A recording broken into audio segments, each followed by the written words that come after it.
Good morning. आज की class में पहले तो हम ये देखेंगे कि हमने पिछली बार क्या पढ़ा था। पिछली बार हमने किसी बार मैग्नेट को एक डाइपोल के जैसे माना था, मैग्नेटिक डाइपोल, और उसकी एक्सियल और इक्वेटोरियल लाइन में हमने जितनी जितनी मैग्नेटिक फील्ड इंटेंसिटी होने वाली थी वो निकाली थी। हमें क्या मिला था? हमें ये मिला था कि magnetic field on the axial line of a bar magnet which is treated as a magnetic dipole, वो हमारा आया था μ0/4π और 2m/d³। ऐसे जब हम इलेक्ट्रिक डाइपोल के लिए निकालते थे तो इलेक्ट्रिक फील्ड एक्सियल कितना आता था? अगर आपको याद हो, μ0/4π की जगह यहाँ का कांस्टेंट होता था 1/4πε0। 2 तो 2 रहता था। d वही है, d आपको पता है डिस्टेंस है, जैसे यहाँ r³ होता था वही d है। r और d में कोई सानी नहीं है, दोनों एक ही चीज़ है। और m आपका मैग्नेटिक डाइपोल मोमेंट है, यहाँ पे इलेक्ट्रिक डाइपोल मोमेंट आता था जो कि कितना था? p था। ठीक है, ऐसे आपने फिर b इक्वाटोरियल निकाला था। b इक्वाटोरियल था μ0/4π और 2m की जगह सिर्फ m और अपॉन में d³, जबकि यहाँ आप पे e जो आपका इक्वाटोरियल था वो आप पे आया था μ0/4π की जगह 1/4πε0। p आएगा m की जगह और नीचे r³ लिख दो d³ की जगह। दोनों डिस्टेंस है, दोनों में कोई सानी नहीं है, दोनों एक ही चीज़ है। अब सबसे मेन बात, ठीक है, फोकस ठीक हो चुका है। अब सबसे मेन बात यह है कि जैसे हमें पता है ई एक्सियल अपॉन ई इक्वाटोरियल करेंगे, ई एक्सियल अपॉन ई इक्वाटोरियल करेंगे तो इससे ये कैंसिल होगा, r³ से r³ कैंसिल होगा, p से p कैंसिल होगा, 2:1 आएगा। यही हमने अपना पुराना वीडियो ख़त्म करा था कि b axial upon b equatorial, देखिए μ0 से μ0 और 4π से 4π कैंसिल, m से m कैंसिल, d³ से d³ कैंसिल, ये भी 2:1 आया था। तो ये आपको चीज़ें पता होनी चाहिए। क्लियर है? बहुत बढ़िया। चलिए अब हम कुछ बात करते हैं।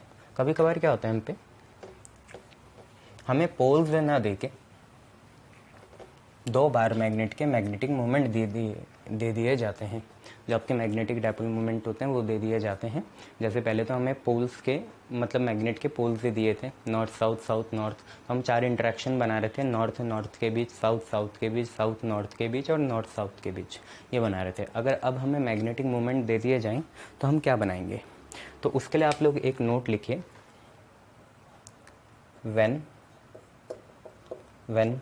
To magnet irrespective of the shape and size, कैसे भी हों हमें कोई मतलब नहीं है, हॉर्स शू टाइप के हों, बार मैग्नेट टाइप के हों, सर्कुलर हों, हमें उससे कोई मतलब नहीं है। बस हम ये कहना चाहते हैं कि when two magnets having magnetic moments, दो मैग्नेट हैं जिनके मैग्नेटिक मोमेंट्स हमें गिवन है, हैविंग मैग्नेटिक मोमेंट्स, एक का m1 है और एक का m2 है, आर गिवन, और हमने इन्हें सेपरेट करा है r डिस्टेंस से, सेपरेटेड बाय डिस्टेंस r। कि हम पे दो मैग्नेट हैं जिनका मैग्नेटिक मोमेंट्स कितना है, m1 और m2 है, और हमने इन्हें r डिस्टेंस से क्या करा है, सेपरेट करा है। Then force capital F acting between them, इनके बीच में जो फोर्स कैपिटल F एक्ट करेगा, force capital F acting between them is कितना होगा? तो दो तरीके से होगा यार। पहला फोर्स हम निकालेंगे एक्सियली, ठीक है, एक बार फोर्स निकालेंगे एक्सियली और एक बार निकालेंगे इक्वाटोरियली। डेरिवेशन इज़ नॉट रिक्वायर्ड, ना कंपटीशन में ना वैसे। फोर्स इक्वाटोरियल कितना होगा, ये दोनों चीज़ें निकालेंगे। तो आपको पता है, देखियो एक्सियल में हमेशा 2 टाइम्स आएगा, चाहे मैग्नेटिक फील्ड हो चाहे फोर्स हो। What is magnetic field? It is force upon a single charge. फ़र्क तो कुछ पड़ेगा ही नहीं, बस एक चार्ज कम कर देते हैं। फोर्स में 2 चार्ज आते हैं, मैग्नेटिक फील्ड में 1 चार्ज आता है। तो रिलेशन तो वही रहेगी, यहाँ 2 टाइम्स आएगा, यहाँ 1 टाइम्स आएगा। तो आपको कैसे याद रखना है, ऐसे कुछ आएगा, μ0/4π m1 m2 बाई r⁴। और यहाँ पे क्या आएगा, यहाँ पे भी यही आएगा, μ0/4π m1 m2 बाई r⁴ ये आएगा। अब आपको पता है दोनों में कुछ होगा, ये 2 टाइम्स होगा, ये 1 टाइम्स होगा। तो ऐसे अगर ये 3 टाइम्स हुआ ये 3 टाइम्स हुआ तो ये कितना बनेगा 6 टाइम्स। आपको पता है एक्सियल हमेशा दुगना होता है, दोनों को डिवाइड करोगे तो दोबारा आप पे कितना आएगा 2:1 आएगा। अगर आपने force axial upon force equatorial निकाला, डेरिवेशन इज नॉट रिक्वायर्ड, तो आपको पता है म्यू नॉट अपन 4 पाई से म्यू नॉट अपन 4 पाई कटेगा, m1 m2 बाई आर की पावर 4 से m1 m2 बाई आर की पावर 4 कटेगा, इधर 6 है और इधर 3 है, कट के दोबारा 2:1 आएगा। तो आपको ये कंसेप्ट भी याद रखना है कि हम पे दो मैग्नेट हैं, उनके मैग्नेटिक मोमेंट दिए हैं, पोल नहीं दिए हैं, और दोनों के बीच में r डिस्टेंस है। तो हम जो फोर्स निकालना चाहेंगे, एक तो एक्सियली निकालना चाहेंगे और एक इक्वेटोरियली निकालना चाहेंगे। तो क्या है mu naught by 4 pi, mu naught by 4 pi m1 m2 R की पावर 4 आर की पावर 4। यहाँ दुगना होगा तो यहाँ 6 है, यहाँ 3 है, अभी भी आप पे 2:1 आएगा। बात करते हैं ये आर की पावर 4 क्यों आया, क्योंकि बच्चे देखो एक बार मैग्नेट के ना, जैसे अगर मैं बात करूँ एक बार मैग्नेट है ना, तो उसके अंदर भी इंट्रैक्शन है, एक तरह का फोर्स है, और वो फोर्स होगा इन्वर्सली प्रोपोर्शनल टू r²। ऐसे हमने एक दूसरा बार मैग्नेट ले लिया, उसमें नॉर्थ डैश साउथ डैश है, उसका फोर्स F डैश है, वो भी r² होगा। तो अब हम इनका कंबाइंड फोर्स बता रहे हैं यहाँ, तो r की पावर 4 आएगा। ये इन्वर्स स्क्वायर लॉ को फॉलो नहीं करता, सबसे मेन बात है। इन्वर्स स्क्वायर लॉ को फॉलो कौन करेगा, जो सिर्फ r² के डिपेंडेंस में हो। ये वाले फोर्स इन्वर्स स्क्वायर लॉ को फॉलो नहीं करेंगे। तो यहाँ पे जो फोर्स है वो doesn't follow inverse square law. Inverse square law कौन फॉलो करते हैं, जिसमें r² आए नीचे, यहाँ पे क्या आ रहा है r की पावर 4 आ रहा है, इसलिए। ठीक है, ये चीज़ें आपको नोट में याद रखनी है। चलिए ये नोट देख लीजिए, आगे बढ़ेंगे अब फिर। ठीक है, देखिए नई चीज़ क्या है।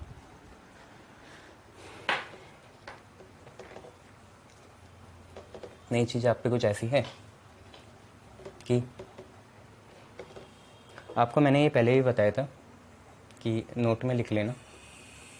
एक तो मैग्नेटिक मोमेंट का फॉर्मूला आपने देखा इन टर्म्स ऑफ बार मैग्नेट, वो हो गया मैकेनिकली। अब करंट के टर्म्स में देखेंगे इलेक्ट्रोमैग्नेटिकली। ठीक है, इलेक्ट्रोमैग्नेटिज्म के टर्म में। तो पहले हम देखेंगे magnetic moment, magnetic moment in terms of bar magnet. Bar magnet के टर्म्स में मैग्नेटिक मोमेंट क्या होता है, तो ये आप लोगों ने देख ही लिया है, मैं दोबारा बता देता हूँ। मैग्नेटिक मोमेंट वेक्टर क्वांटिटी है, और ये होता है कोई भी पोल स्ट्रेंथ ले लो into length of the bar magnet, m/2l। ये हम पहले कवर कर चुके हैं, सारी बातें हमने देखी है। ये कैसे जाता है, साउथ से नॉर्थ से जाता है, ये सारी चीज़ें हमने देखी है। अब हम देखना चाहेंगे in terms of current carrying coil या magnetic moment in terms of electromagnetism. ये तो बार मैग्नेट के टर्म्स में हुआ या मैकेनिकली हुआ है ना, फिजिकली। अब हम देखना चाहेंगे in terms of electromagnetism. Electromagnetism मतलब सिंपली ये है कि एक लूप जो होगा, लूप कैरिंग करंट, लूप ने कुछ करंट कैरी करा होगा। तो ये वैसे ही जैसे हम फ्लक्स निकालते थे ना, वही चीज़ है। ठीक है, लूप कैरिंग करंट, इसके बारे में हम बात करना चाहेंगे। तो देखिए कुछ ऐसा है कि हमने ये एक सरफेस बना ली।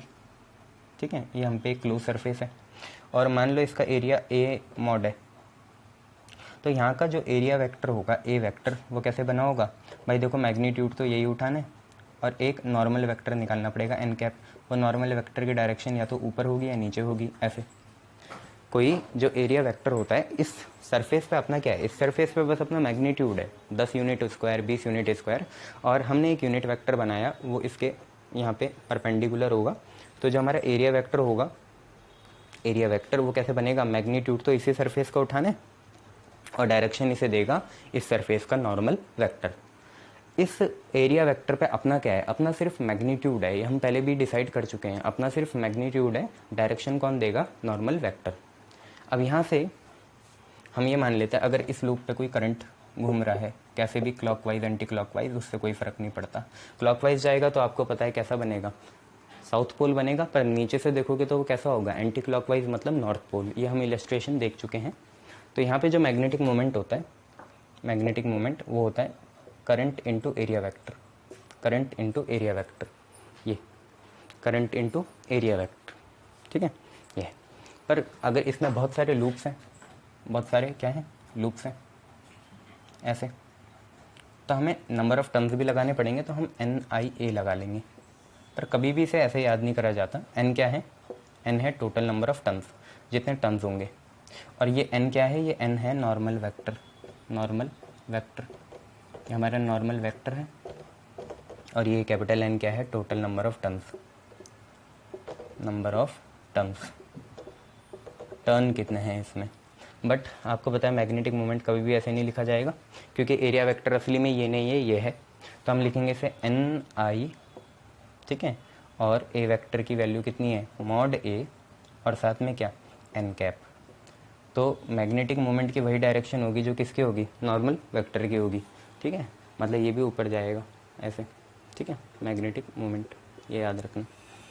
अब कभी कभार क्या करते हैं, हम मॉड भी नहीं लगाते। अगर हम ए भी लिख लेंगे तो इसका मतलब भी क्या है, कि मैग्नीट्यूड की ही बात कर रहे हैं। जब तक ऊपर वेक्टर नहीं है तो मैग्नीट्यूड की ही बात कर रहे हैं, मॉड ए, और ए लगभग बराबर ही है। देखो मैंने वेक्टर नहीं लगाया, मतलब मैं यहाँ सिर्फ मैग्नीट्यूड की बात कर रहा हूँ, ठीक है। ये चीज़ है, याद रखना। क्लियर, बहुत बढ़िया। आगे बढ़ते हैं अब, ठीक है। चलिए नेक्स्ट देखते हैं।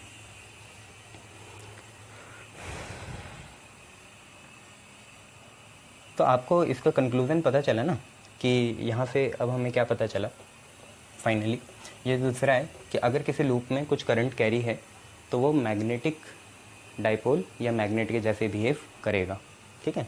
ये हम पहले भी क्लासेस में डिस्कस कर चुके हैं, पहली क्लासेस में, पर अभी हम यहाँ से देख लेते हैं। तो now when a loop carries uniform current, uniform मतलब फ्लो एक जैसा ही करे। अगर यहाँ से चला 2 एम्पियर के फॉर्म में तो यहाँ पे भी 2 एम्पियर ही हो, पूरी जगह 2 एम्पियर ही घूमे, तो when a loop carries current I, और लूप कैसा होना चाहिए, क्लोज होना चाहिए, ठीक है। When a loop carry current I then it behaves as a magnet, ये मैग्नेट के जैसे बिहेव करेगा। सर इसमें क्या 2 पोल होंगे, हमें तो एक ही दिख रहा है आगे वाला। तो अगर तुम्हें आगे साउथ दिख रहा है तो पीछे नॉर्थ होगा। मैंने बताया था ना, कागज़ के नीचे से देखोगे नॉर्थ, ऊपर से क्या होगा, साउथ। तो पोल दोनों ही हैं, ठीक है। पोल सिमेट्री पे डिपेंड करेगा, पर थिकनेस पे नहीं करेगा, कि कितना चौड़ा है कितना मोटा है। आप पे पतली से पतली mm की, मिलीमीटर की परत भी हो तो उसमें भी 2 पोलैरिटी बन सकती है, ऊपर नीचे, ठीक है। ये चीज़ें। चलिए अब हम थोड़ा मैग्नेटिक फ्लक्स के बारे में बात कर लेते हैं, क्या होता है। तो वही है, थोड़ी मैग्नेटिक फ्लक्स के बारे में बात कर लेते हैं। मैग्नेटिक फ्लक्स फाई बी से डिनोट होगा, ठीक है, फाई बी। तो हम पे क्या है, एक एरिया है, यहाँ पे हमने नॉर्थ पोल लगाया, यहाँ पे साउथ पोल लगाया, और इससे बहुत सारी लाइंस पास कर रही हैं, बहुत सारी ऐसे, ठीक है। और जितनी भी मैग्नेटिक फील्ड लाइंस, ये सारी चीज़ क्या है, मैग्नेटिक फील्ड लाइंस है, ठीक है। और सरफेस थोड़ा ऐसा बनाना कि ये इसके साथ कितना एंगल बनाए, थीटा एंगल बनाए। यहाँ पे भी कितना हो, थीटा हो, यहाँ पे भी कितना हो, थीटा हो, यहाँ पे भी कितना हो, थीटा हो। हर बार थीटा एंगल बने। आप चाहे नॉर्थ साउथ को ऐसे रख लो तभी भी थीटा दिख जाएगा आपको, है ना, ये बात है। तो मैग्नेटिक फ्लक्स क्या है, it is the total number of magnetic field lines, it is the total number of magnetic field lines, या आप बोल सकते हो मैग्नेटिक लाइन ऑफ फोर्सेस, जो भी बोलो, है ना। तो it is the total number of magnetic field lines passing through a unit surface vector, है ना। इसका सरफेस आप कुछ भी मान लो, एस मान लो, है ना, एस। ये क्या है, फिर से ये साउथ पोल है बच्चे, है ना, ये साउथ पोल है, वो नॉर्थ पोल है, और ये एस उसका एरिया है, ठीक है। ए भी मान सकते हो, कोई प्रॉब्लम नहीं है। It is the total number of magnetic field lines passing through a unit surface vector slash area, और per unit time, unit time में देखना है आपको, per unit time. Unit time में देखोगे तो बात बन जाएगी। तो यहाँ से हमें पता चला मैग्नेटिक फ्लक्स है क्या, magnetic flux is surface integral. आपको पता है ना इलेक्ट्रिक फ्लक्स क्या होता था, इलेक्ट्रिक फ्लक्स फाई ई, आप बोलते थे surface integral E dot D S, यही बोलते थे ना, वेक्टर, थीटा एंगल आ जाता था। आज यही करना है बेटा, ई की जगह बी आ गया, ई की जगह फिर बी आ जाएगा, डी एस तो डी एस ही रहेगा, तो बी डॉट डी एस आ जाएगा, ये रहा, ठीक है। Phi B is equal to B dot D S. और फिर इसके बाद आपको ये पता है कि ये खुलेगा, ये सर ये गोला क्या बनाया, ये सरफेस इंटीग्रल का नोटेशन है। तो बी डी एस आप पे आ जाएगा कॉस थीटा। पर तुम्हें पता है ये डी एस वैक्टर अपने आप में क्या है, अपने आप में क्या है, ये डी एस वैक्टर जो खुद ब खुद है ये कुछ और नहीं है, ये है बी वैक्टर डी एस और फिर क्या है एन कैप है। तुम्हें पता है ना ये डी एस वैक्टर कुछ और नहीं होता, अभी बताया था। क्या होता है, जो एरिया वेक्टर होता है उस पर अपना सिर्फ मैग्नीट्यूड होता है, उसको डायरेक्शन कौन देता है, नॉर्मल। तो इसका मतलब ये थीटा एंगल नॉर्मल का होगा, यहाँ से जो नॉर्मल जारी होगी उसके साथ कितना एंगल बन रहा होगा, थीटा बन रहा होगा। ठीक है, डायग्राम आप बुक से अच्छी तरीके से देख सकते हैं, ऐसी कोई बात नहीं है, यहाँ से भी आपको समझ में आ जाएगा। ठीक है, तो एन कैप के साथ होगा। आप ये भी कर सकते हैं फिर कि डी एस तो किसी काम का नहीं है, उसे बाहर निकाल लो, क्योंकि डी एस तो नहीं है ना वेक्टर, डी एस बाहर आ गया और आप पे बचा बी डॉट एन कैप। ठीक है, मैं भी मान लूँगा बी डॉट एन कैप है, तो आप लिख सकते हो उसे D S B N cap और कॉस थीटा। बट इसे सिंपल फॉर्म में ऐसे लिखते हैं जैसे मैं आपको बता रहा हूँ, क्या कि B D S cos theta. वो समझ जाता है कि एंगल जो है वो मैग्नेटिक फील्ड और नॉर्मल के बीच का है। ठीक है, थीटा जो है, थीटा एंगल है between magnetic field and unit vector, magnetic field और यूनिट वेक्टर के बीच का एंगल है ये। ठीक है, तो इतनी सी बात थी बच्चे। अब इसकी यूनिट बतानी पड़ेगी, उसकी तो तुम्हें पता ही है क्या है, फ्लक्स की ना, इलेक्ट्रिक फ्लक्स की। यहाँ की यूनिट बतानी पड़ेगी, तो यहाँ की यूनिट यहीं से बता देंगे। पहले मैं आपको बताना चाहूँगा ये डेफिनेशन बनी कैसे। देखो हमने इसे यूनिट ले लेना है, 1 ले लेना है, 1 यूनिट स्क्वायर। तो बस यहाँ से देखो unit surface vector area per unit time, 1 second में करेंगे फ्रीक्वेंसी के जैसे, और कितनी फील्ड लाइंस पास हुई, कितने पर यूनिट एरिया। तो फ्लक्स कुछ और नहीं है, कितनी फील्ड लाइंस पास हुई। यहाँ पे फील्ड लाइंस मतलब क्या है, आपको पता ही है, हमने पहले भी देखा था कि जो मैग्नेटिक फील्ड लाइंस होती है वो क्या बताती है, स्ट्रेंथ ऑफ मैग्नेटिक फील्ड बताती है। जब पहले देखा था कि magnetic field lines is nothing, it is the strength, it gives the indication about the strength of magnetic field. तो यहाँ पे मैग्नेटिक फील्ड लाइंस कुछ और नहीं डिनोट कर रही है, मैग्नेटिक फील्ड को डिनोट कर रही है। और मैग्नेटिक फील्ड जब हम पर यूनिट एरिया निकालेंगे, मतलब इसको 1 रखेंगे, तो जो भी चीज़ आएगी वो हमारा फ्लक्स होगा 1 सेकेंड में। ठीक है, ये चीज़ें। चलिए इसकी यूनिट बनाएंगे, इसकी अब यूनिट बनाई जाएगी भाई। तो क्योंकि तुमने फाई का फॉर्मूला देखा, phi B is equal to surface integral B dot D S, तो इसकी एक तो डिराइव यूनिट यहीं से निकालो, एसआई में डिराइव निकालते हैं, डिराइव और एक जो फंडामेंटल है ना, फंडामेंटल मतलब जो हम यूज़ करेंगे, दोनों यूज़ कर सकते हैं, ऐसी कोई दिक्कत नहीं है। तो देखो डिराइव कैसे बनेगी, बी की होगी टेस्ला, ठीक है, टेस्ला, और डी एस एरिया है तो टेस्ला मीटर स्क्वायर, ये बन गई T M square, tesla metre square, ये लिख सकते हैं डिराइव। बट इसकी फंडामेंटल होती है वेबर, वेबर WEBER, W छोटा b, इसे डिनोट करते हैं। तो देख लो कितनी है, या तो टेस्ला मीटर स्क्वायर बोलो या वेबर बोलो, देखो एंगल की कोई होगी नहीं, तो बी की टेस्ला हो गई, डी एस की मीटर स्क्वायर होगी, या वेबर बोल लो। ठीक है, अब अगर इसके डायमेंशन निकालने तो डायमेंशन निकाल लो, dimension of 5b, dimension of 5b, तो 5b के हमें डायमेंशन निकालने हैं, वो बराबर होंगे dimension of b into D S, क्या है एरिया है, b इंटू एरिया, यही तो होगा ना। अरे यार तुम्हें डी एस से क्या मतलब है और एंगल से क्या मतलब है, डॉट प्रोडक्ट से क्या मतलब है। डायमेंशन में तो सिर्फ हम देखते हैं फिजिकल क्वांटिटीज़ को, एंगल कैसे होती है, डायमेंशन लेस होता है। तो मैग्नेटिक फील्ड का देखेंगे और एरिया का देखेंगे बस। अब मैग्नेटिक फील्ड का कैसे पता करें सर, मैग्नेटिक फील्ड के बहुत फार्मूले हैं, पर बेटा हमेशा मैग्नेटिक फील्ड अगर डायमेंशन में यूज़ होगा तो ये अलग लगाना, force is equal to QVB sine theta, theta से तो कोई मतलब नहीं है, ये अलग लगा लेंगे। क्योंकि इसमें देखिए अगर इसका यूज़ करेंगे तो फोर्स के हमें पता होते हैं, चार्ज के पता होते हैं, वेलोसिटी के पता होते हैं, सबसे बढ़िया यही है। नहीं तो और कोई लगाओगे bite-Savart law, ampere circuit law, फंस जाओगे बहुत गंदा, फिर म्यू नॉट के ढूंढने पड़ेंगे। ठीक है, इससे बढ़िया यही लगाओ। तो dimension of B, what is B, B is force by QV, force upon QV, और इनटू क्या चल रहा है बच्चे, एरिया चल रहा है। ठीक है, बी चाहिए ना बेटा, QV नीचे आएगा, ये है, निकाल लो, क्या है बड़ी बात थोड़ी है, अब तो निकाल लोगे डायमेंशन। तो डायमेंशन अगर हमें निकालने हैं तो फोर्स का होता है MLT-2, ये मैंने बोला था, याद कर लेना। फोर्स का क्या होता है MLT-2, एरिया का मीटर स्क्वायर मतलब L स्क्वायर, और charge is not a fundamental quantity, charge is derive quantity. कैसे मिलती है? Current into time.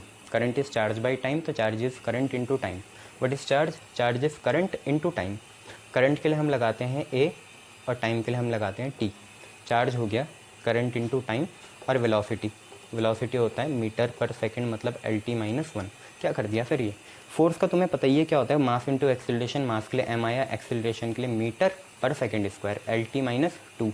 एरिया के लिए मीटर का स्क्वायर मतलब एल स्क्वायर। चार्ज के लिए करंट इंटू टाइम, करंट के लिए एम्पियर, टाइम के लिए टी। वेलोसिटी के लिए मीटर पर सेकंड, तो एल टी माइनस वन।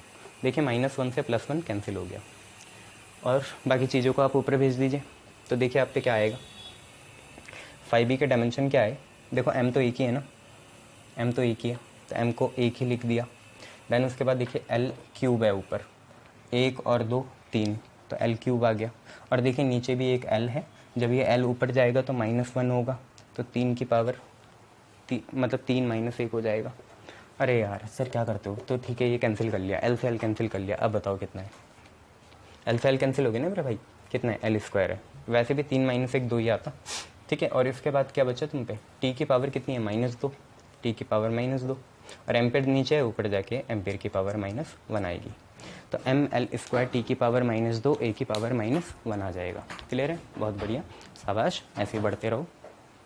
चलिए अब क्योंकि हमने पहले भी कवर करा था गॉस लॉ इन मैग्नेटिज्म, वैसे हम आज भी कवर करेंगे।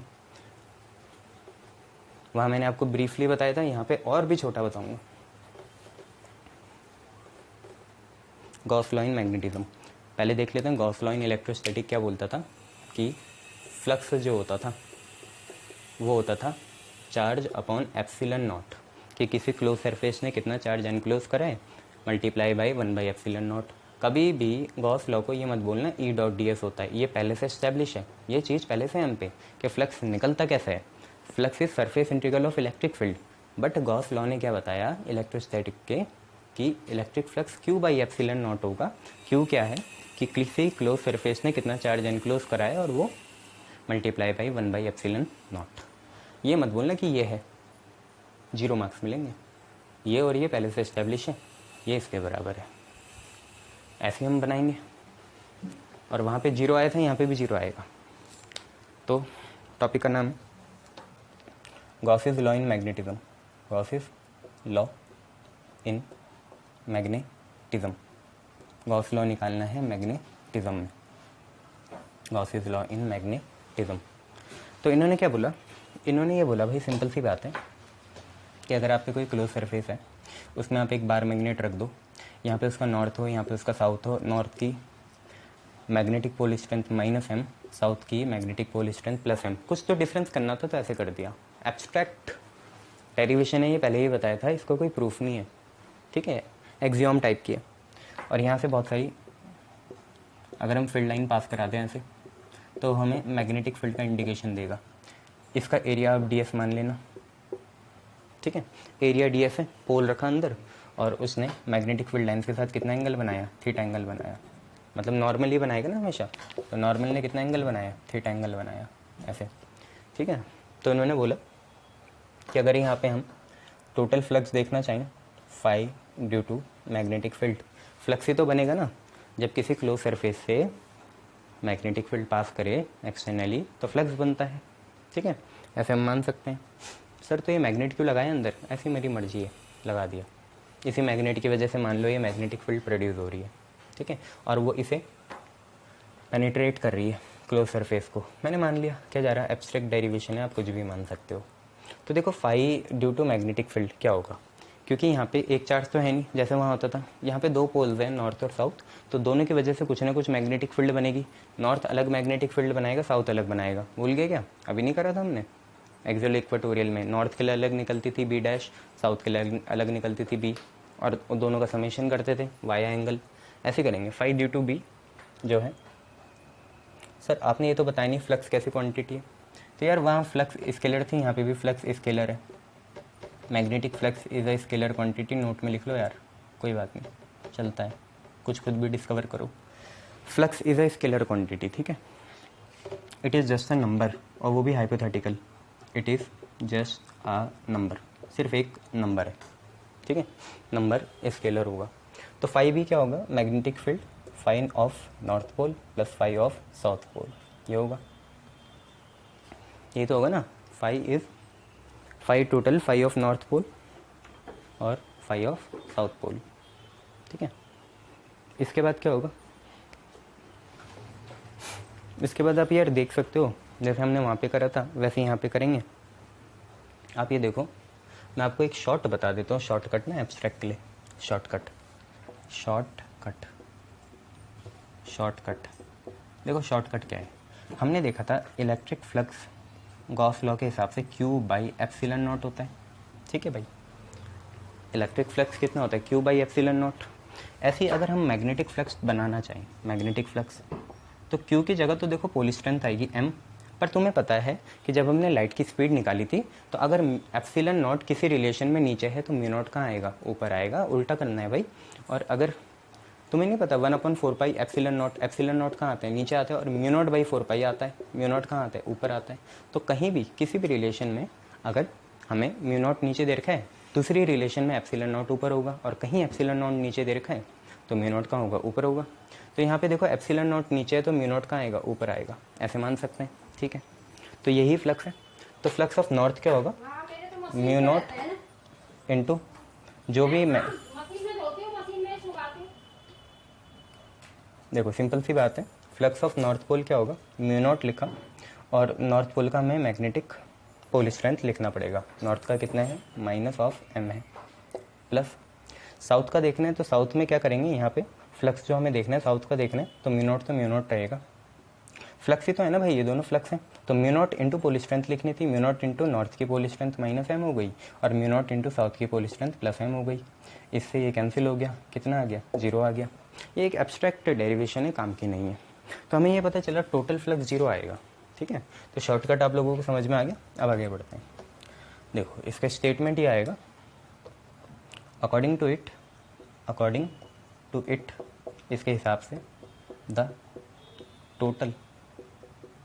Total magnetic flux phi B over, scalar quantity होती है phi B, over any close surface is कितना भाई, 0 आएगा, ठीक है, 0 निकाला है, ठीक है।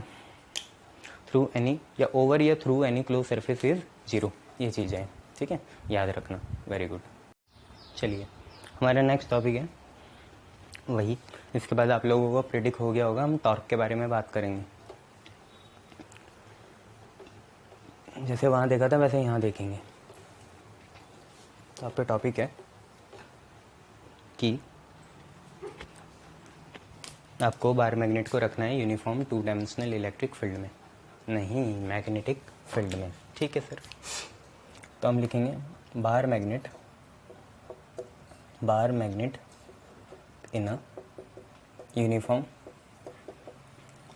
2 dimensional magnetic field. Bar magnet को हम यूनिफॉर्म 2 डायमेंशनल मैग्नेटिक फील्ड में रखेंगे। इसको एक और नाम से जाना जाता है, और torque tau experience by bar magnet in magnetic field, किसी मैग्नेटिक फील्ड में। और आपको पता ही है एक्सटर्नल मैग्नेटिक फील्ड होगी, अपनी तो होगी नहीं। तो अगर हम किसी बार मैग्नेट को एक्सटर्नल मैग्नेटिक फील्ड में रखें तो उसमें कितना टॉर्क लगेगा, उसके लिए ज़रा हमें डायग्राम देखना पड़ेगा। डायग्राम देखें, उसके लिए हम क्या करते हैं, हाइपोथेटिकल नॉर्थ बना लेते हैं यहाँ, और यहाँ पे हाइपोथेटिकल साउथ बना लेते हैं। इसकी वजह से क्या होगा, ऐसी, चलो बड़ी बनानी है तो बड़ी बना लो यार, मेरे को कुछ नहीं। यहाँ पे नॉर्थ और यहाँ पे साउथ, और यहाँ पे ऐसे रख लिया,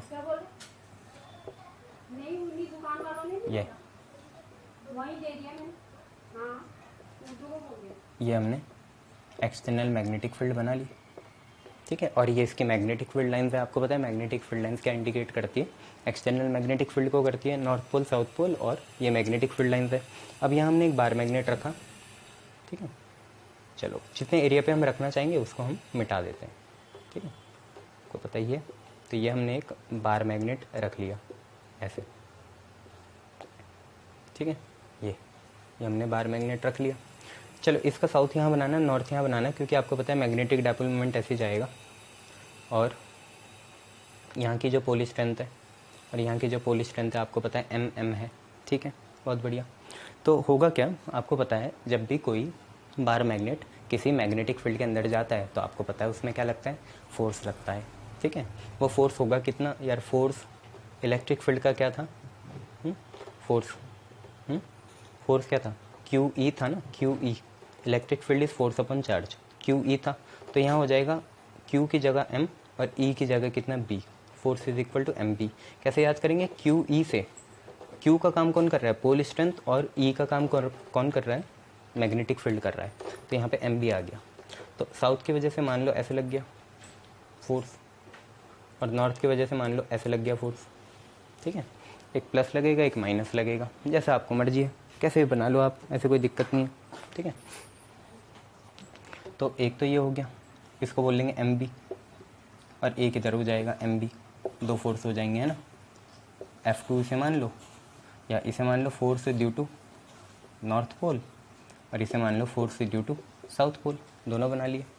अब आपको पता है कि यहाँ पे क्या होगा कि हमें ऐसा कुछ बनाना होता है और एक थीटा एंगल देना होता है। तो थीटा एंगल कैसे देंगे, ऐसे देंगे थीटा एंगल, ये एंगल थीटा सही है या ये सही है, खुद सोचो, किसके साथ बनेगा थीटा एंगल, ये बताओ। ये वाला सही बनाया मैंने या गलत बनाया, सर मुझे लग रहा है गलत है, ठीक है। तो ऐसा बना लो यार, ये थीटा, मेरे को तो कोई दिक्कत नहीं है, ये थीटा बना लिया तुमने। अब मैं तुमसे एक बात कहना चाहता हूँ, ये जो छोटी सी चीज़ है ना, ये इसमें ये तो 90 डिग्री है और तुमने बोले ये थीटा है। मान लो ये एंगल फाई होता ना, होता नहीं होता, फाई होता, ठीक है। तो मुझे तुम ये बताओ, क्योंकि एक एंगल थीटा हो गया तो थीटा प्लस फाई भी 90 होना चाहिए। भाई एक एंगल अगर तुम्हारा 90 हो गया, थीटा नहीं, एक एंगल तुम्हारा 90 हो गया, तो बाकी दो एंगल भी कितने होने चाहिए, 90 होना चाहिए, क्योंकि दोनों का सम फिर कितना होता, 180 होता, 90 और इन दोनों को मिला के 90 कितना होता, 180 होता। मैंने बोला इन दोनों को बराबर ही ले लो ना तुम, थीटा प्लस थीटा, इसको भी थीटा ले लो 90, तो एक एंगल 45 होगा। लग भी तुम्हें इंक्लिनेशन से कितना रहा है, 45, ठीक है। मर्जी है तुम्हारी यार, मेरे को कोई दिक्कत नहीं है, मैं इसे ज्योमेट्री से भी प्रूफ कर लूँगा, ये साइड और ये साइड क्या आएगी, बराबर आएगी, ठीक है। ऐसे ही प्रूफ कर सकता हूँ मैं, यहाँ पे ये पूरी लेंथ होती है 12, तो ये 12 cos थीटा हुआ, वहाँ से भी प्रूफ हो जाएगा, ऐसी कोई दिक्कत नहीं है ना। ये तो दोनों एंगल थीटा थीटा हो गए, तुम्हारी मर्जी है, ठीक है। तो हमें इतना पता चला कि जैसे हम एक्सटर्नल मैग्नेटिक फील्ड में किसी बार मैग्नेट को लगाएंगे तो वहाँ पे जितने भी पोल्स होंगे, होते दो हैं, उन दोनों पोल्स पे फोर्स लगेगा। तो हम पे दो फोर्स आ गए, एक ऐसा और एक ऐसा। अब आपको दिख रहा है डायग्राम से कि मैग्नेटिक फील्ड तो ऐसे जा रही है, तो एक फोर्स इसे सपोर्ट कर रहा है, कौन सा वाला, नॉर्थ वाला भी इधर जा रहा है और साउथ वाला इसे अपोज कर रहा है, ऐसी बात है, ठीक है। तो लिखते हैं consider a bar magnet, consider a bar magnet place in external magnetic field.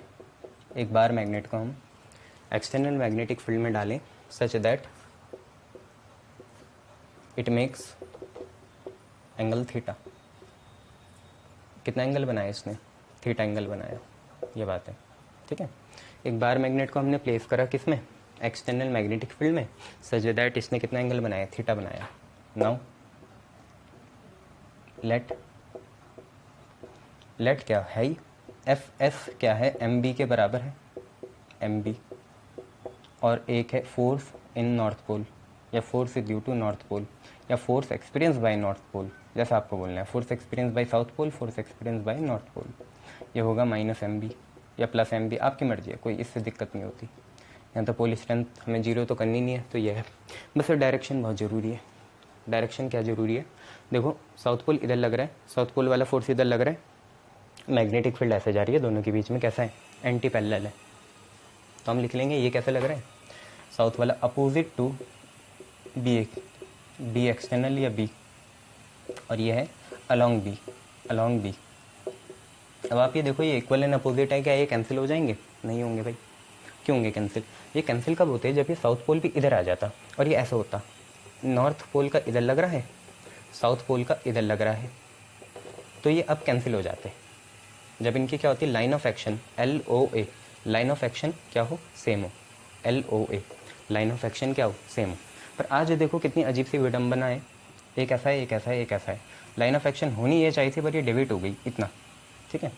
Line of action theta angle पे डेविएट है, ठीक है। ये अब यहाँ पे नॉर्थ ये लग रहा, साउथ ये लग रहा, तो यहाँ पे लाइन ऑफ एक्शन क्या है, डिफरेंट है।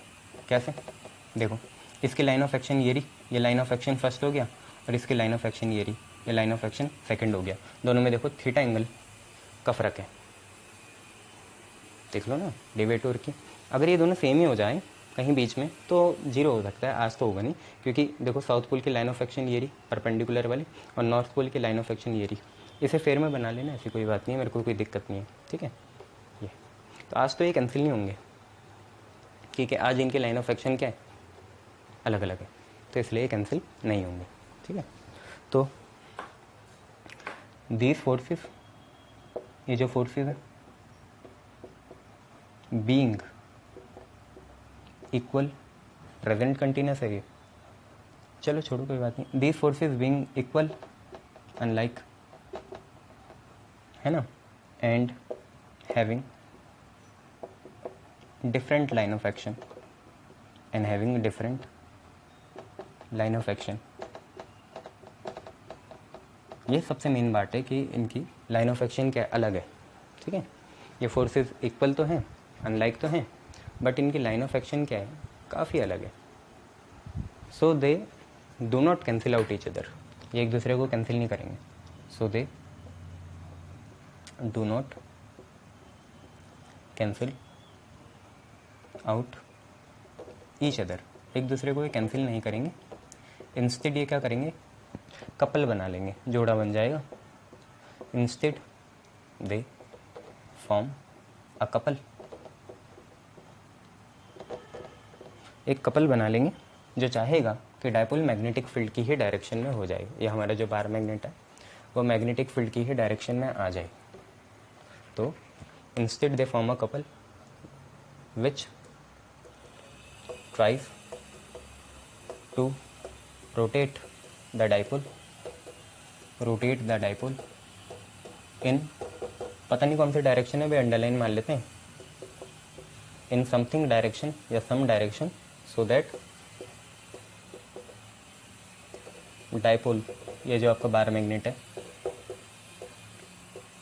डायपोल ये जो आपका बार मैग्नेट है वो बी के अलॉन्ग हो जाए, बी के ही अलॉन्ग हो जाए। मतलब आपको ऐसा बनाना है इसे। अब देखो कम एफर्ट कहाँ लगेगा, अगर हम इसे ऐसे घुमा दें क्लॉकवाइज, तो देखो मेरे को बस इतना घूमना पड़ा, पर अगर मैं इसे एंटी क्लॉकवाइज ले जाऊँ यूँ, कितनी मेहनत करनी पड़ेगी। देखो एंटी क्लॉकवाइज ऐसे होता है ना, क्लॉक से उल्टा ऐसे, तो पूरा जैसे ऐसे है ना, तो ऐसे देखो कितना ज़्यादा ले जाना पड़ रहा, अभी भी ले जा रहा हूँ मैं। और जबकि क्लॉकवाइज में क्या है, ऐसे है, सीधा यूँ लेंगे, क्लॉकवाइज में सीधा यूँ लेंगे, क्लॉक है ना भाई, यूँ जा रहे हैं, क्लॉक में सीधा यूँ। एंटी में देखो पूरा घूम के जाना पड़ेगा ऐसे, बहुत ज़्यादा एफर्ट लगेगा ऐसे, जबकि क्लॉक में सीधा ऐसे। तो हम कैसे घुमाएंगे क्लॉकवाइज, ठीक है। Which tries to rotate the dipole in clockwise direction, so that dipole या bar magnet is along magnetic field, magnetic field के अलोंग हो जाए, ठीक है।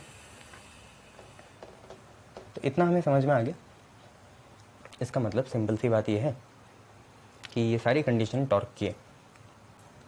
तो अब हमें बनाना पड़ेगा जी, ये रहा बार मैग्नेट है, ऐसा ऐसा, थीटा एंगल ये या वो, देख लो यार, तुम्हारी मर्जी है, तुम कैसे भी देखो, मेरे को कोई दिक्कत नहीं है, ठीक है। हॉरिजॉन्टल सही रहेगा ना, तुम्हारे लिए आसान होगा। ये लेंथ होगी 12, और भूले तो नहीं, इसका मैग्नेटिक मोमेंट कितना होता है, मैग्नेटिक मोमेंट होता है कोई भी पोल स्ट्रेंथ हो गई इंटू कितना, इंटू लेंथ 12, ये होता है मैग्नेटिक डायपोल मोमेंट। देखो ये 12 है, इसको एंगल की तरफ ले गए नीचे, 12 को एंगल की तरफ ले गए नीचे हॉरिजॉन्टल, तो क्या लगेगा कॉस, तो ये बनेगा 2l कॉस थीटा। और इस 2l कॉस वाली लाइन के जो परपेंडिकुलर है, 2l कॉस थीटा के जो परपेंडिकुलर है वो साइन बनेगा, तो ये 2l साइन थीटा हो गया। और आप देखो आर्म यही है, डायपोल की आर्म यही है। सर आपको कैसा पता चल जाता है? भाई साइन वाली होती है, इतने ज्ञानी बन जाओ, साइन वाली होती है, वेक्टर प्रोडक्ट आएगा। Torque is vector quantity, sine ही वेक्टर प्रोडक्ट होता है, इसलिए सारा खेल एंगल का है, एंगल ठीक लेना, ठीक है। तो आगे से ये एंगल मत लेना, यही लेना। तो now along be forming torque, forming torque couple की वजह से टॉर्क बन जाएगा, टॉर्क जिसको हम टाउ बोलेंगे, ठीक है। तो ये जो दो फोर्सेस थे एम बी और एम बी, एक नॉर्थ का एक साउथ का, जिसमें साउथ वाला अपोजिट था, नॉर्थ वाला अलॉन्ग था, साउथ वाला एंटी पैरेलल था, नॉर्थ वाला पैरेलल था। ये दोनों की लाइन ऑफ एक्शन सेम नहीं है, बीइंग ये इक्वल है, अनलाइक है, एक इधर जा रहा है एक इधर जा रहा है, अपोजिट डायरेक्शन में, इसलिए अनलाइक बोल दिया, या आप अपोजिट भी बोल सकते थे या अनलाइक बोल लो, पर ये सेम है। अगर ये एक ही लाइन में होते तो जीरो आता, घूमता ही नहीं, ऐसे ही रहता। पर ये कैसे हैं, इनकी लाइन ऑफ एक्शन डिफरेंट है, बताई थी मैंने आपको। तो ये क्या करेंगे, कपल बनाएंगे जो ऐसी डायरेक्शन में रोटेट करेगा बार मैग्नेट को कि सबसे कम एफर्ट में वो मैग्नेटिक फील्ड के अलॉन्ग आ जाए। तो हमें पता है वो देख के भी कितनी आई, क्लॉकवाइज आई। अब इसके बाद एक सिंपल सी बात है, जब ये दोनों काम करते हैं ना तो टर्निंग अफेक्ट होता है। कैसा अफेक्ट होता है, टर्न करा ना हमने, या तो क्लॉकवाइज या एंटी क्लॉकवाइज, आज क्लॉकवाइज कर लिया, इलेक्ट्रिक फील्ड में एंटी क्लॉकवाइज करा था, पर ये टर्निंग अफेक्ट प्रोड्यूस करते हैं टॉर्क, तो फॉर्मिंग टॉर्क। और टॉर्क क्या होता है, टॉर्क होता है फोर्स कोई सा भी लो, दोनों बराबर हैं, इनटू आर्म ऑफ कपल, और आर्म हमेशा साइन वाली होगी, आर्म ऑफ कपल। तो टॉर्क क्या आया, फोर्स कितना, फोर्स है आपका कोई सा भी लो यार, एम बी हो गया, इनटू आर्म ऑफ कपल कितनी है, 2L sin थीटा, ठीक है। तो हमने क्या करा, एम और 2L को साथ में ले लिया, एम और 2L को साथ में ले लिया। सर ये कौन सा क्रॉस है, कोई सा नहीं है, ये सिंपल मल्टीप्लाई है, अभी ना डॉट है ये ना कुछ है, और बी साइन थीटा ऐसे ले लिया। एम इंटू 2L आपका कितना होता है, कैपिटल एम होता है। ये छोटा एम क्या है sir, pole strength, capital M क्या है, मैग्नेटिक डायपोल मोमेंट। तो ये बना M B sine theta, M B sine theta. अब ये तो हमारी नॉर्मल फॉर्म आ गई। वेक्टर फॉर्म क्या होगी, साइन हटेगा तो क्रॉस आ जाएगा, जो आगे है सो आगे है, जो पीछे है सो पीछे है, गलती मत करना, क्रॉस में बहुत दिक्कत होती है।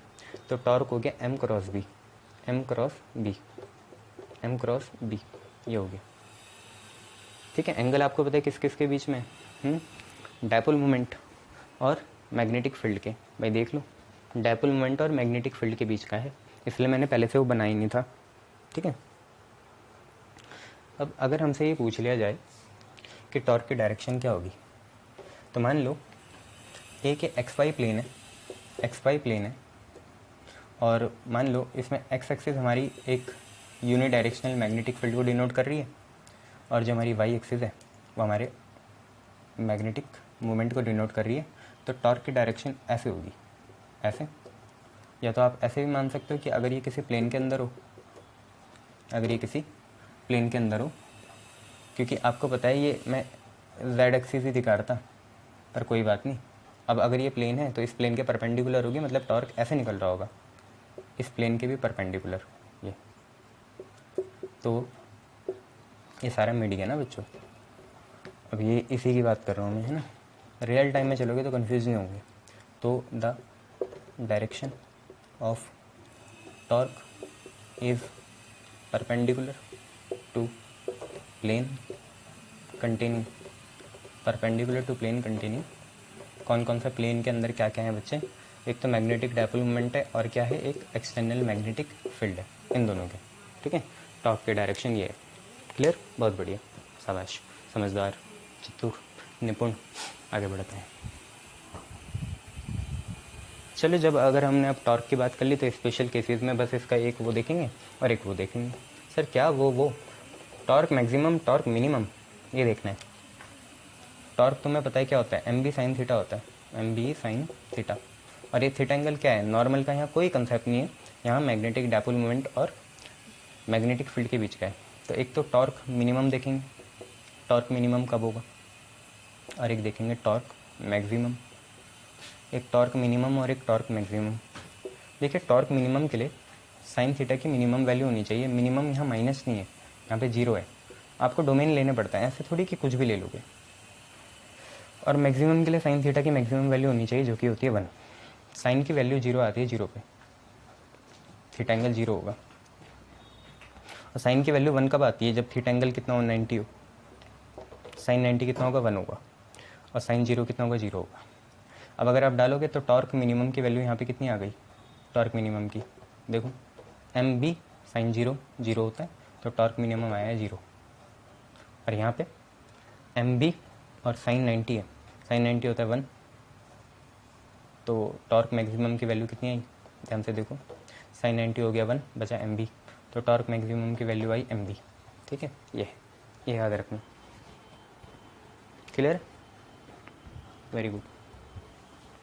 इसमें वही चलेगा, stable equilibrium, unstable equilibrium, stable 0 में, अनस्टेबल 180 में, और मैक्सिमम आपको पता ही है क्या होगा। ठीक है, ये स्टेबल ये हो गया, मैक्स ये पता है। अनस्टेबल आपको पता है, अनस्टेबल में भी कितना आता है? इक्विलिब्रियम में रहता है, टॉर्क आता है 0, तो अनस्टेबल आएगा थीटा कितना? 180।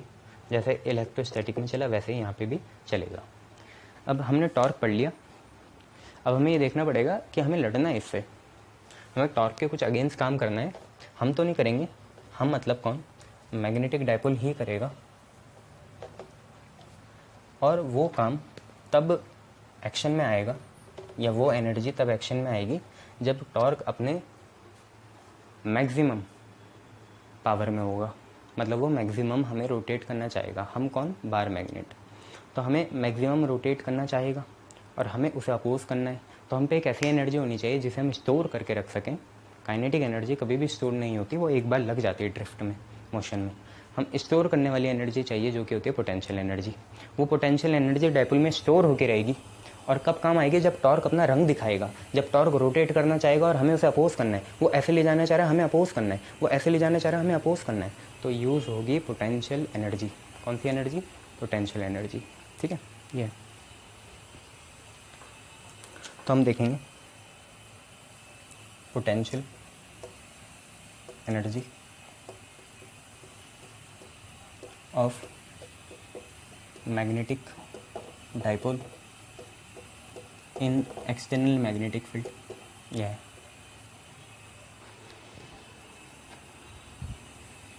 अब पोटेंशियल एनर्जी क्यों आती है ये आपको पता होना चाहिए। तो देखो, सिंपल सी बात है,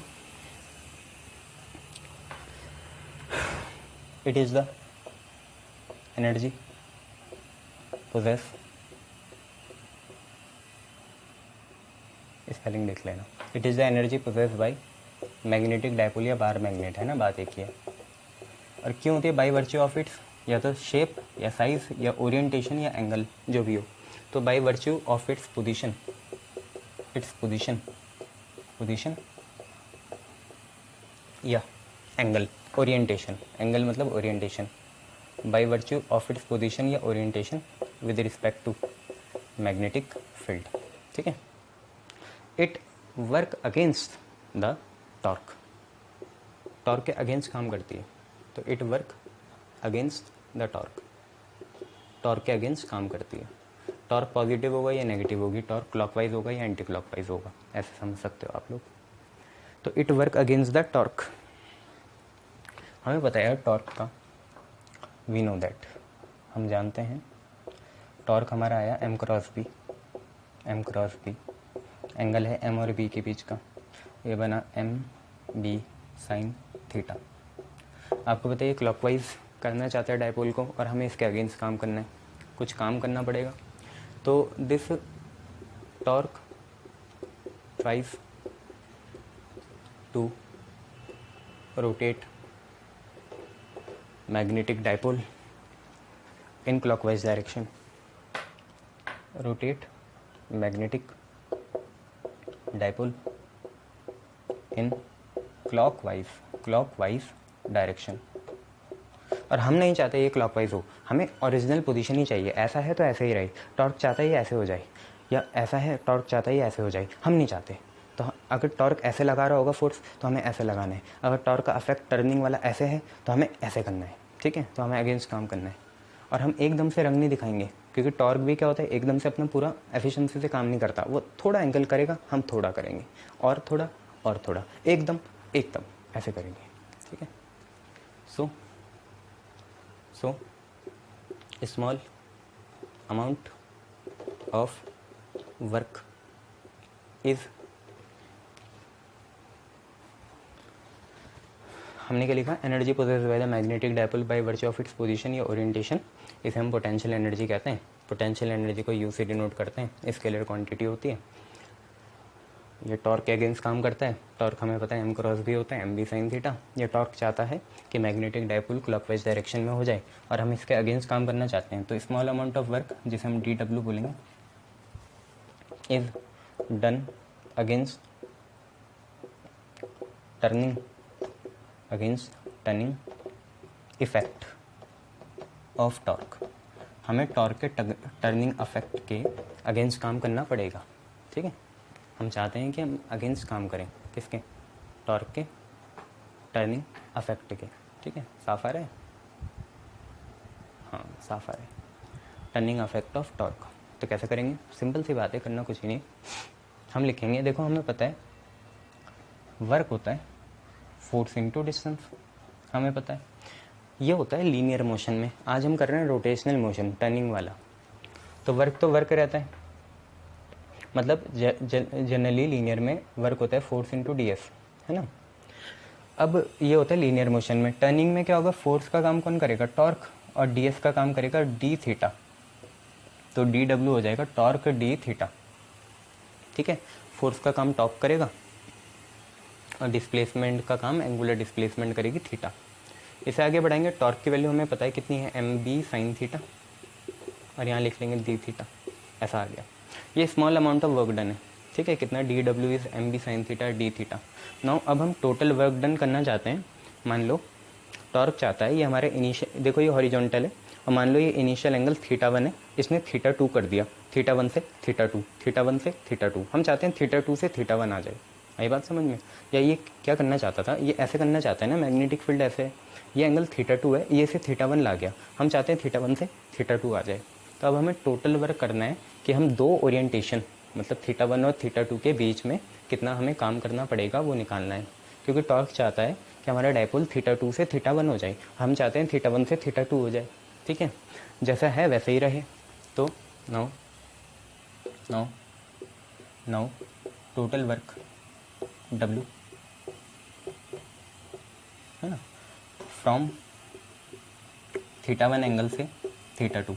टॉर्क चाहता है थीटा 2 से थीटा 1 हो जाए, हम चाहते हैं थीटा 1 से थीटा 2 रहे।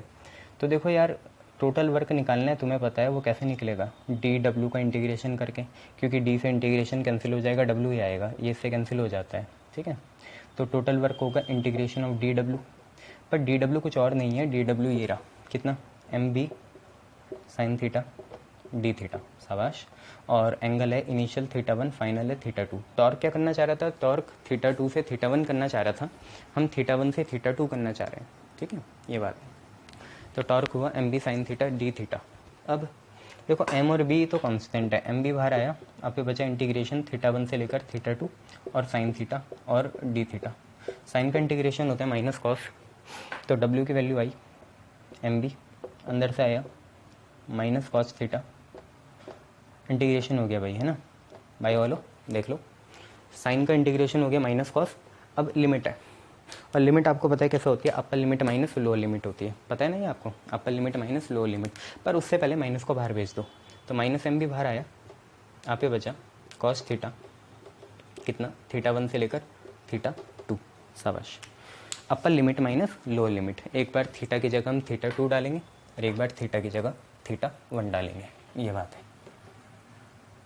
तो हमने करा W is minus M B, upper limit, theta की जगह थीटा 2, थीटा की जगह थीटा 2, और फिर थीटा की जगह थीटा 1, थीटा की जगह थीटा 1, और बीच में कितना, माइनस, बीच में कितना, माइनस, ये है, बीच में कितना है भाई, माइनस है। Upper limit minus lower limit पता है ना, थीटा 2 माइनस थीटा 1, ठीक है। माइनस को अंदर भेजो तो W is equal to M B, minus अंदर जाएगा, जो नेगेटिव है वो पॉजिटिव हो जाएगा, तो कॉस थीटा 1 हो गया, और जो पॉजिटिव है नेगेटिव हो जाएगा, तो माइनस कॉस थीटा 2 हो गया। अब यही work, this work done is stored in form of क्या, पोटेंशियल एनर्जी। यही वर्क डन पोटेंशियल एनर्जी मतलब यू के फॉर्म में स्टोर हो जाएगा। और कब काम में आएगा, कि जब टॉर्क अपना रंग दिखाएगा। वेस्ट नहीं करना, इसे स्टोर करके रखना है। काम में कब आएगा? जब टॉर्क अपना रंग दिखाएगा। तो यही यू की वैल्यू होगी पोटेंशियल एनर्जी की, कितनी? mb cos theta 1 minus cos theta 2। और बच्चों हम चाहेंगे कि बुरे से बुरे वक्त में ये पोटेंशियल एनर्जी हमारा साथ दे दे, हमारा मतलब डाइपोल का। तो हम चाहेंगे जितना भी बड़ा टॉर्क आ जाए हम उससे लड़ने की हिम्मत रख सकें, जितना भी बड़ा टॉर्क आ जाए ऐसी हमें एनर्जी चाहिए। तो हम उसके लिए क्या करते हैं, सबसे एक्सट्रीम एंगल लेंगे। क्या? थीटा 1 को हम इनिशियली 90 डिग्री रखेंगे, और ये भयंकर, और थीटा 2 कुछ भी हो जाएगा, थीटा मान लो। हम सबसे एक्सट्रीम केस देखना चाह रहे हैं कि 90 में हो। चल आ जाओ टॉर्क, तू इसे 90 ले जा ले। हम 90 से इसे यहाँ ले आएंगे थीटा एंगल पे। थीटा एंगल ये रहा, तू 90 ले जा ले इसे। ये बी है, ये 90 है, तो 90 ले जा ले। हम पूरी एफर्ट लगा देंगे, हम तो मैक्सिमम एनर्जी कंटेन करके रखेंगे।